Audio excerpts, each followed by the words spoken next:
Bonjour à tous. Rappelez-vous, le 27 novembre 2018, on nous promettait de fermer 14 réacteurs de 900 MW d'ici 2035. Et ils ont commencé par Fessenheim. Et maintenant, tout est son contraire comme d'habitude.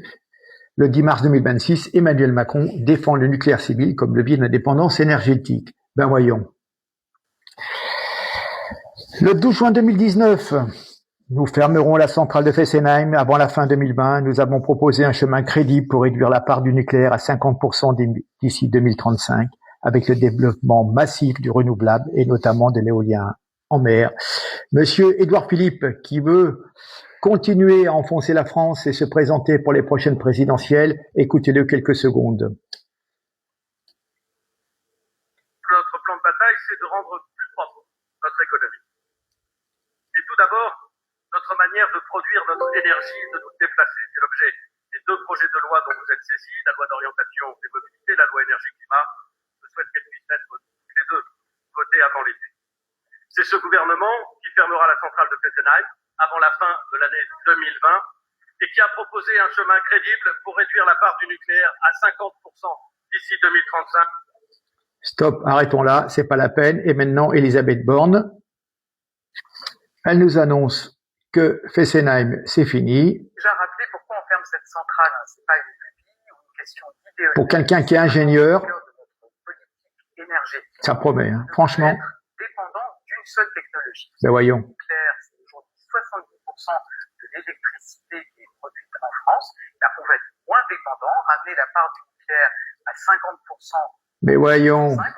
Ineptie, idéologie. La fermeture de Fessenheim, c'est la première étape de cette trajectoire.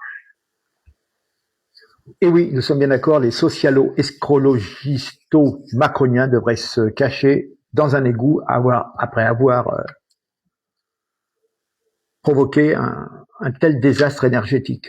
Et puis, il y a quelques jours, cette semaine, Ursula von der Leyen vient de lâcher une phrase qui résonne comme un aveu retentissant. Réduire la part du nucléaire en Europe a été une erreur stratégique. Elle l'a dit donc le 10 mars 2026 lors du sommet sur l'énergie nucléaire à Paris.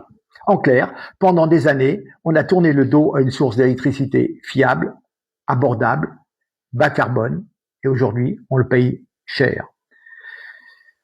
Elle l'a dit, cette réduction de la part du nucléaire était un choix. Je crois que c'était une erreur stratégique pour l'Europe de tourner le dos à une source d'énergie fiable, abordable et à faible émission.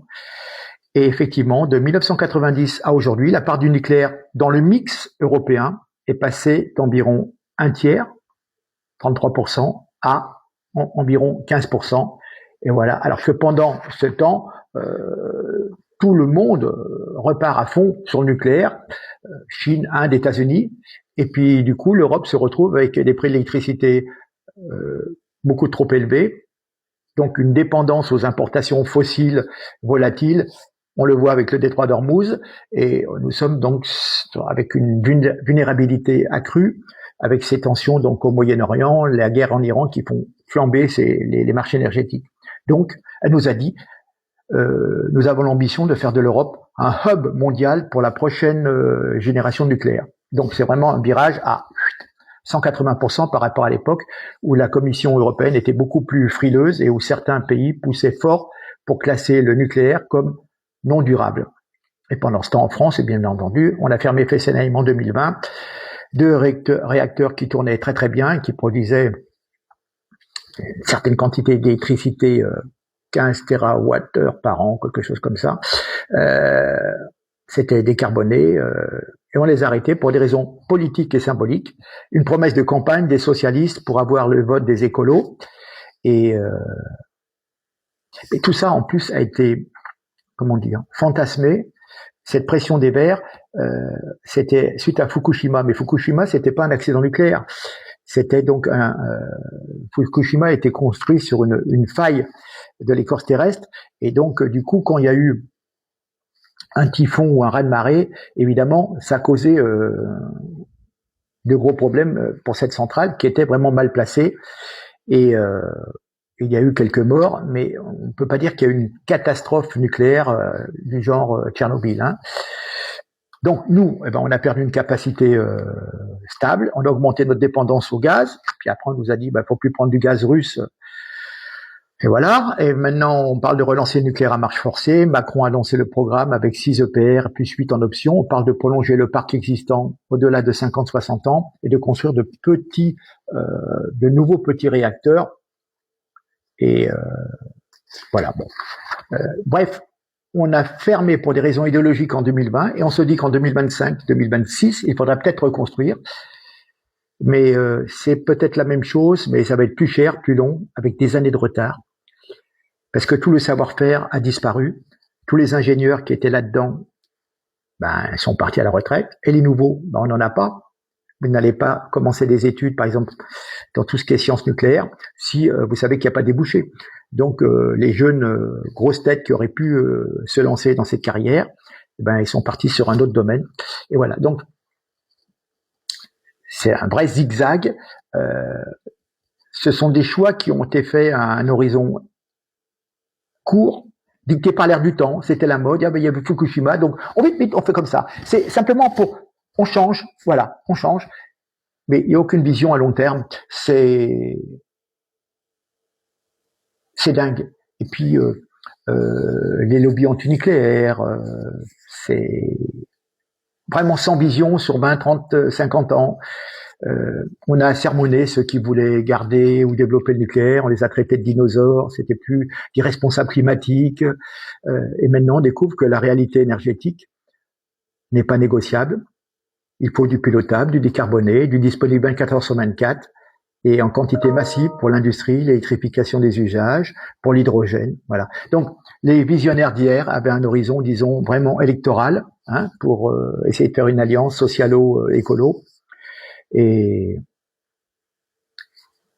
vous apercevez que toutes les décisions qui sont prises souvent sont faites en fonction du cycle politique, en fonction des prochaines élections. Donc si on sent que la population penche pour certaines choses, vite on va se précipiter là-dedans pour garder sa place, bien entendu. Donc aujourd'hui, la facture est arrivée, le prix de l'électricité qui plombe l'industrie, qui plombe nos usines, nos entreprises, qui fait qu'on n'est plus compétitif. Donc c'est une vulnérabilité géopolitique, des retards dans la décarbonation réelle. Le prix payé que nous payons pour notre électricité, c'est depuis 2014 a doublé. Et avec la nouvelle loi de programmation PPE 3, ça va encore doubler tout ça pour pouvoir acheter des éoliennes dont nous n'avons pas besoin. Voilà. En tous les cas, tout ce qu'on se constate, c'est qu'on reprend finalement le nucléaire, mieux vaut tard que jamais, mais le coût de ces années perdues en investissement différé, en emploi, en souveraineté énergétique, c'est colossal. Et donc,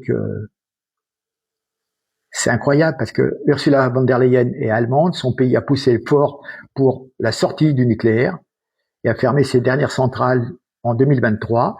Et aujourd'hui, elle vient vous dire qu'il faut revenir sur du nucléaire, et l'Allemagne importe massivement de l'électricité, souvent nucléaire, française, et sinon elle fait tourner des centrales à charbon qui viennent polluer une partie du nord de la France, l'Alsace et le nord de la France. Voilà. Donc elle ose dire cette semaine devant Emmanuel Macron que c'était une erreur stratégique. Alors certains vont dire que c'est du courage politique. D'autres, c'est un rétropédalage spectaculaire après avoir laissé l'Europe se fragiliser inutilement. Une chose est claire, le vent a tourné et maintenant, cette fois-ci, il souffle dans le sens des atomes. On a enfin pris conscience qu'on pouvait avoir peut-être une énergie plus durable, moins polluante, bien sûr avec beaucoup de sécurité concernant ces centrales.